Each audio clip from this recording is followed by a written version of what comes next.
When patients go into the hospital, Medicare and others are moving them out quickly, and when they get moved out, a lot of those patients have to go to a rehab-type unit. This new entity is going to have to sort through, now, how do we best provide that service, and where do we provide it? And yes, maybe we have an opportunity with some capacity to do it there. Those are exactly the kind of things that are going to be considered. And SG2 would say that model of the continuum of care doesn't necessarily mean that the hospital owns and operates those pieces, but they're definitely driving partnerships with those pieces and collaborations with those that do that business. The two that you mentioned, I know, are very, very proactive organizations, telehealth across not just the region, but across the state, doing some very innovative things. So I think it's about driving collaborations and partnerships and making sure that we're working together. Whether or not you own all those pieces on the continuum, it's making sure that we're working together. Sir, I'll come back to you. There's a lady back here. Yes, ma'am? Back on your letter of intent to lease for OB. Yes. Since you said we have that with CRMC. Yes. Well, we have no delivering nurses in Independence anymore, nor are they allowed to come back to Independence for their letter of intent to. Right. Where were you going on that? Will it be women's health care? You said aftercare for the babies. Yeah, I'll let Mark address that. And that's just, looking around this room, just to show what it means to be born in Independence, not Right. in Coffeyville. I'm a third generation, my children are fourth generation of people born in Independence at Mercy Hospital. And I know a lot of people in this room are the same. And I have children who are having babies that all panic because now where am I going to go? And that's a panic that's happening all over town because they want their babies born in Independence. And it's a heritage thing, but still it's there. And it's a risk you want to deliver me. I know emergency room doctors can deliver babies, but that's a concern. I definitely appreciate that. I know the sentimental, my daughter Jenna, born in my hometown hospital, that's on the verge of going away. And, that sentimental piece of rats. Every time we go home, boy, I sure hope we can go back in there. We've done it a couple times. And, hey, this is the room where you were born. Ashlyn was born in Kansas City. It took us 20 minutes to get there. And from my perspective, I know that it's an important thing for families. Now, our CFO, Dean, his office is in the old C-section part of the hospital at CRMC. So I have a lot of people come in and they tell me their stories about, hey, my kids were delivered here, my grandkids were delivered here. I fainted here. So I think, again, it's going to be very hard when you start talking about the economics of trying to staff and have anesthesia coverage and have our provider coverage and have our nursing coverage, and when you're looking at reimbursement and trying to get a model that works for everybody and how do you do the most for the most. The sentimental piece, I definitely, though, I do understand. And it's something that we're going to be transparent about, and if we're not able to deliver here, we're going to try to do as many things here. I would have loved to have delivered our youngest at Truman Medical Centers. I think that would have been a great thing, but unfortunately my wife just had some OB/GYN complications, and she wasn't able to do that. But I worked with the physician group that was actually closest to us and said, well, we're not able to deliver because of the complications, but we're going to do as much as we can at Truman. So I would hope that same type of approach would be made where, as we're getting very, very close to announcing some of that women's health coverage, as I'm visiting with the board and finance committee about that lease, we're on the verge of announcing some very exciting news. We're going to be working very hard to do as much as we can here, but I just can't promise today. I might mention also, and in relation to OB, Mercy had what was called an M&I grant, a maternal and infant grant from the state of Kansas. That was extremely important because the M&I grant was funding to help indigent moms get prenatal care. And right now, that grant cannot just be handed over to CRMC. And right now, it is not they normally cannot fill out an application. The state has come back and is being very helpful now, and has said that CRMC can apply, and they are going to work very hard to bring that M&I grant so it stays here. And that's really important because there's a lot of indigent moms here and prenatal care is really, really important to make sure that there's not issues during the delivery process. So that activity is going on right now, and it looks like things are moving nicely. Other questions? Yes, sir. Yes, ma'am.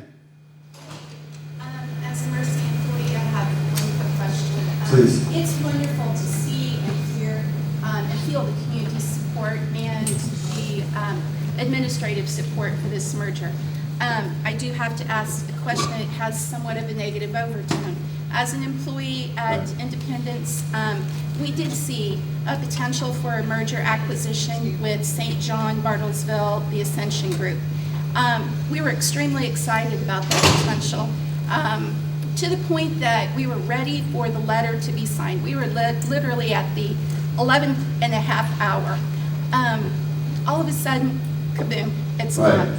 We were told that it was related to the fact Bartlesville, who would be directly kind of watching over us, had a new CEO. He did not feel comfortable coming in and giving due diligence to his facility there, as well as taking on a struggling facility. Right. I kind of see similar overtones, and I would like to know, what is our backup plan if for some reason this doesn't go through, since we don't even have the letter of intent signed? That's right. And, obviously tough question. And what I'm telling you, every single day that I come in, I'm calling Mark, because every day we're testing. There's new things that we're making sure that we believe have to line up to make this thing work. And we're not finding anything at this point that is not pointing us in the right direction that this is going to happen. Things are looking positive. Their consulting report, it's not done, but things are we're feeling pretty confident. Now, I've had that question. We had town hall meetings with our coworkers, and the coworkers said, Kim, so what's the deal? If this doesn't work, what is plan B? And guys, I'm telling you, and it's hard to stand up here and say it, but at this point, we don't have a plan B, and Mercy probably will have to leave this community and shut this organization down. I'm just telling you, there is no plan B at this point. And that's why, guys, I'm just telling you, I came back here specifically. I was with Mercy, I retired. I've always had an interest in what went on here when it was under my responsibility, and we are doing everything we can to find a solution. Mercy does not want to do that, and we're going to do everything we can not to let that happen. But we don't have a plan B after this, and it has nothing to do that CRMC is second. We had two options that really bubbled up as opportunities.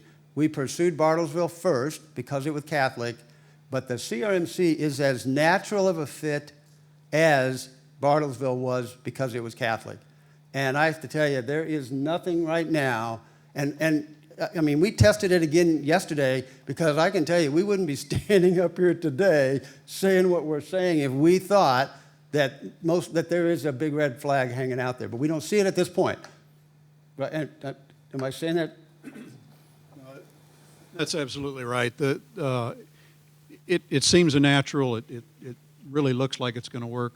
We don't see the red flags. Yeah, there's a lot of things to work through yet. Right. There's a lot of questions that haven't been answered. There's employee issues with all the sorts of things that go on with that. But we're working through them, and we don't see any red flags from the board standpoint from Coffeyville as well. We've got one chance to do this, and we have to do it right. Correct. Because there's not a second chance. That's correct. If you do it wrong, it's done. That's right, and that's why people are being very careful, and the CRMC board is doing significant due diligence to make sure that this thing makes sense. Thank you for your candidness in this response. Yeah, I don't know how else to say it. And all I can say is we need, as a community, to pull together, Right. as communities to pull together, drop the boundaries, Right. be one, support the local hospitals. Do not take the medical services out. We are a service hospital. We're offering services. Come and support your community. When you need us, you want us here, so come and support us. We support you. Now, that's where we are. That's what we need to do. Well, no. Well, And let me tell you, my 5 weeks that I've been here, I mean, it is an absolute pleasure to be here. We have, our coworkers, guys, are absolutely phenomenal, and our physicians and our leaders, we've got some really, I mean, this is a great place. We've got really good people here, which makes it really worthwhile to do this. Other questions? Yes, ma'am, please. Along the lines of what she said, one of my concerns is, first of all, I just think you've done a tremendous job. Well, thank you. Gentlemen, and I really appreciate it. You have won me over. What I wonder is who in the negotiating process is not here? And if that, is there a person who can hang all this up along the lines of what she was talking about?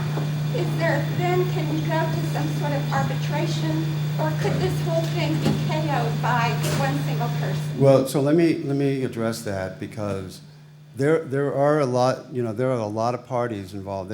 This is the City of Independence. This is the City of Coffeyville. This is CRMC, and this is Mercy. Okay, so we are touching base with all of those parties and the right people in those parties, so that it doesn't get hung up. Okay, we're avoiding everything we can, so that when we get to the 11th hour, this thing doesn't just not work. So we are attempting to not let that happen. Okay, and we are attempting to make sure that we're involving all the right people. Okay, now, guys, I can't sit here and say it's a done deal. It's not, but it's moving in a really good direction. And I tell you, the more community support we need in both communities, people supporting this new vision. It's going to be important when this town tries to bring in new businesses, and leaders are going to have to be able to support and feel comfortable saying, this is how we get healthcare here, and this regional system works really well, and this is how it's done, and it's actually, we've got, they're going to have to get comfortable with that, where in the past it was all in our own little world. It's going to be different. And it has to be different. Everybody around the country is having to think different. Other questions? Yes, ma'am. Do you feel like right now each hospital has their own auxiliaries, their own cancer units and everything? Will those still stay with that hospital, or will it be all one big thing? Or? Well, first of all, I'll let Mark address that. But first of all, I don't know where all these auxiliaries come from, but oh my God, they're everywhere. And it's great. I walk into that hospital and they are everywhere, and they're smiling. It's just great. But yes, there will be auxiliaries. How they come together, I don't know. That's something. No, I appreciate the question, and yeah, we can't operate without our auxiliaries. Those are discussions we'd love to have with everybody. What does make the most sense for a model? In addition to the auxiliary, we've also been asking questions regarding the foundation. I think there was a question earlier about the health foundation, the money that's raised locally. I think it's important to make sure that we're being good stewards of those resources, of those foundations. I think charitable foundations is something that's going to be expected of our charitable nonprofit organizations moving forward. Are we being charitable enough? Are we making sure we're investing upstream? And are we transparent in that? And I've been really hopeful that Mercy will be able to leave the resources that have been raised here will be spent here in public health initiatives that impact the Independence community. We have a very great foundation in Coffeyville raising money for the Coffeyville Hospital. How does that look long term? I think we've got to figure that out, but we want to make sure that we're being respectful of the donations and charitable work that have been made locally, that it's spent local. As we bridge to a regional type of a view, we're going to be transparent and have some open minds and discussions with everybody. It'd be great if we needed a volunteer to come down and staff the desk, and boy, for some reason we were just running short. We could pick up the phone and have somebody take a quick drive and help cover, and working better together. But we can't operate without our auxiliaries and foundations, and looking forward to the future discussions. And I just want to say, as an incoming CEO, I think the question earlier talked about, well, did the incoming CEO have too much on his or her plate to focus on another campus? This is something that I am incredibly excited about. And I, again, have to commend our board, because during the interview process, they were asking some questions about strategy, vision, and those types of things. And I did not have any of the information that they had at the time in regards to some of these discussions and the visions and thoughts that they've had from a regional approach. They've also been very supportive. My family and I will be living out by the county state lake, right in between Independence and Coffeyville. So just know from our perspective, we're excited to be here. This is home. We're making roots. And from our perspective, the decisions we make impact my family just as much as they impact your family. So we're excited to be here and just can't wait to get going. We're going to take 2 more questions. Yes, ma'am. Just kind of, we talked about lots of good things and a lot of positive. Do you have a timeline? We're all sitting on Yes. pens and needles. What is your timeline for when you're going to sign that? Yeah, so here's the timeline that we're working under, okay? The Mercy Board, it meets on June 17th. The Mercy Board has asked that we bring forward a letter of intent that has a significant framework around how the transaction will look. So over the past several weeks, we've been working closely on all of the various pieces of the letter of intent, getting ourselves prepared that we can bring forward to the Mercy Board June 17th this substantive letter of intent that we all feel comfortable with. Then on June 22nd, the Finance Committee meets in CRMC, and then June 24th, I believe, is the CRMC Board meets. Okay, so this thing's on a fast track, guys. We're hoping by the end of June to know what direction we're going. Now, it is a 3, 4, 5 month process then to get the final agreements in place and actually doing transition and handoff, and there's license. There's a tremendous amount of work once we get the letter of intent. But generally, once you have letter of intent, you know where you're headed. There's general agreement on key terms and key items within the agreement. You get that in place, then it's a matter of trying to move it forward. I know from my position, I'm here till the end to get through the letter of intent and get through transition and handoff to make sure that it all goes well. That's my job. That's what I'm here for. So, and my guess is by 5, 6 months at the most for the whole deal. That's this thing. When I said earlier things are deteriorating, we have to move fast. That's why we're pushing it. One more question. Yes, ma'am. Thank you. I have a complicated history, but I have done healthcare from working in the physician's office and filing insurance claims, answering phones, setting up appointments, gone to nursing school, done hands-on nursing care, have been a patient. And so I've done it from every angle. Thank you. So I have a couple of questions. Time is related to outcome. How much duplication of equipment will everyone be paying for? Or will we have to travel from one hospital to the other to have tests done when time is of the essence? Secondly, how does this network communicate with the patient regarding the patient? Someone who doesn't know me over here, and they say, well, they're just doing fine and everything's fine. When the patient isn't really the one who's being the voice, but somebody else is speaking for them, impacts their future forever. So who is really taking care of the patient? Who is being the voice for the patient?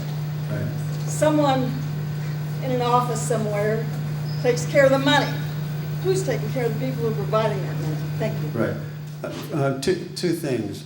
First of all, when we talk about clinical services and where they're going to be provided and patient convenience, one thing I can tell you in our business, it is becoming more and more important. It should have been important a long time ago, but it's becoming more and more important that services, because people's time is their money.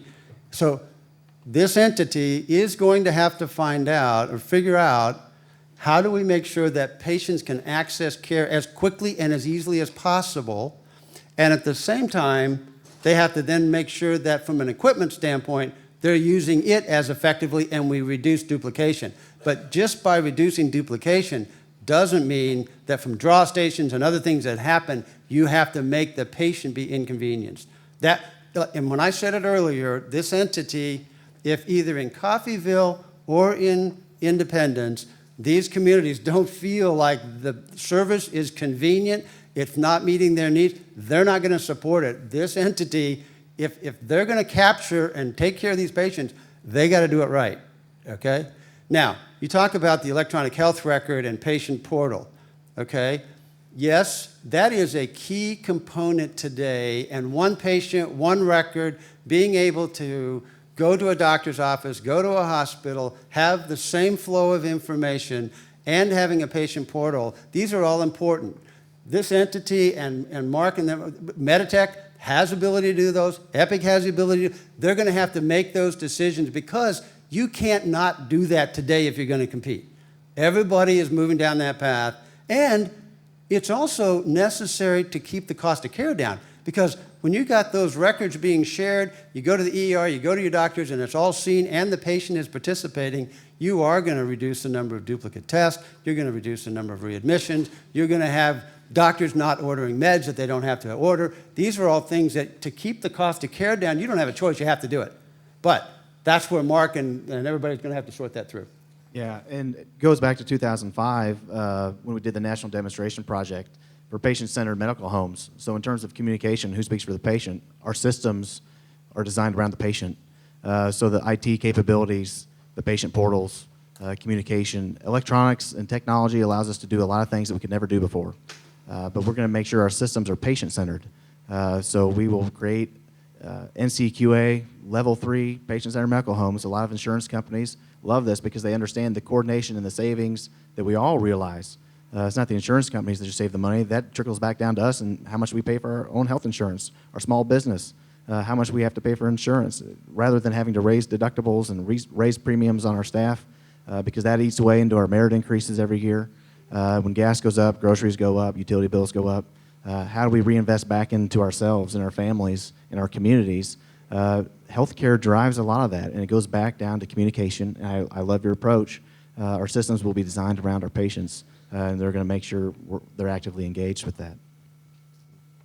Okay, guys, I think, I hate to shut it off, but first of all, I think we're going to have to bring it to a closure. I do want to, once again, thank you. This shows significant interest.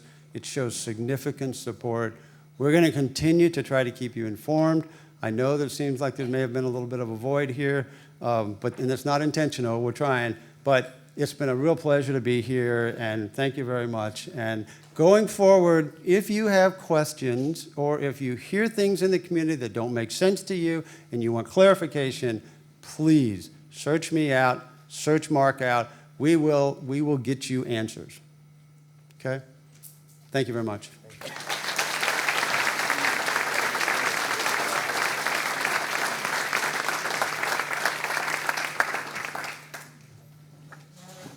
All right, well, on behalf of the Chamber of Commerce in the City of Independence, I want to thank all of you for coming. I want to thank Mercy Hospital for being our sponsor. And I want to remind you, grab your programs because the calendars are on the back.